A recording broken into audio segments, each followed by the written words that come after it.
তো পরশু পাশের বাড়ির একটা দিদির বাড়িতে দেখতে আসছে, ওকে বিয়ের জন্য দেখতে আসছে।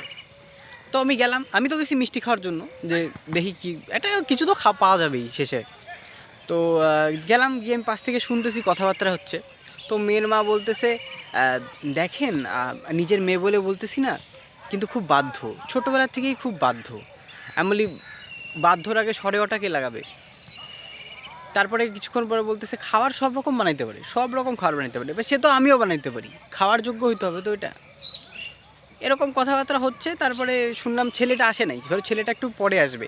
এরকম অনেক কিছু প্রশংসা করলো, যেটা শুনে আমার কিঞ্চিত মাত্র বিশ্বাস হলো না। আমি মনে মনে দুঃখ পাচ্ছি, কার ঘাড়ে যে চাপতেছে। এবার ছেলেটাকে দেখলাম, ওটার সাথে আমি মাঠে খেলতাম এক সময়, খুব ভালো করে হারে হারে চিনি। তারপর থেকে আমার আর কোনো দুঃখ নাই, ঠিকই আছে, রাবদে অনাদি জড়ি। তো একটা মিষ্টি খাই ভাবছিলাম চলে আসবো, দুঃখ ছিল। কিন্তু এই সিন দেখার পর 5খানা মিষ্টি খাই আসছি, 2টা নিয়ে আসছি, বিকালবেলা আবার খাবো।